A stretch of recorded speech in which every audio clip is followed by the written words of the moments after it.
അന്നേരം അവരെല്ലാം അരമണിക്കൂർ വെച്ച് അവരെല്ലാം അണയ്ക്കുകയായിരുന്നു.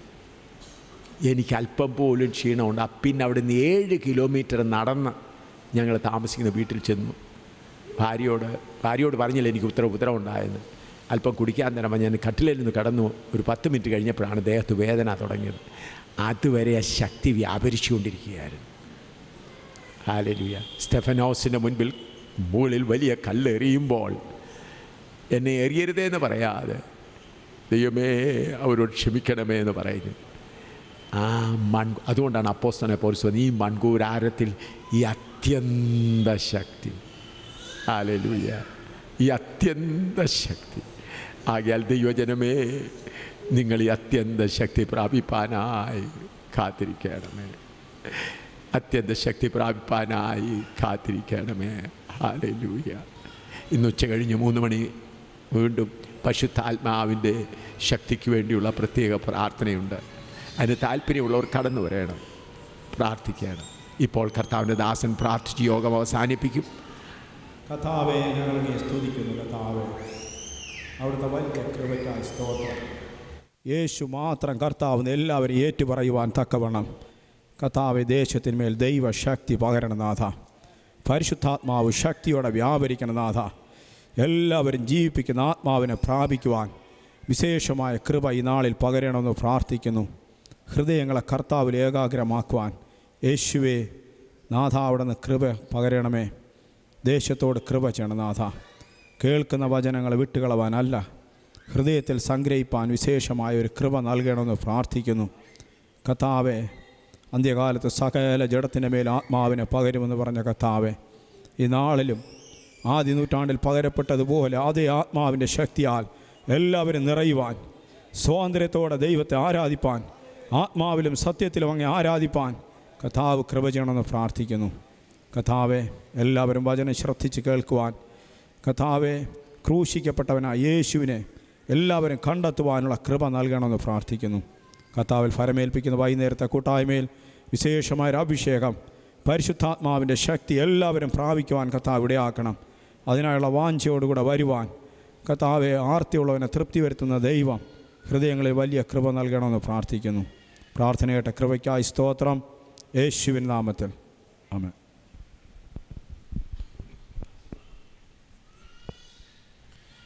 പിതാവിൻ്റെയും പുത്രൻ്റെയും പരിശുദ്ധാത്മാവിൻ്റെയും കൂട്ടായ്മയും സ്നേഹവും സഹവാസവും നമ്മളോടുകൂടെ എപ്പോഴും നാം പ്രാർത്ഥിച്ച വിഷയത്തിന്മേൽ നാം കേൾക്കപ്പെട്ട വചനത്തിന്മേൽ എപ്പോഴും ഉണ്ടായിരിക്കുമാറാകട്ടെ. ജയം എന്ന കർത്താവിനെ സ്തുതിക്കാം. Hallelujah, hallelujah, hallelujah. കർത്താവായ യേശുവേ വരണമേ.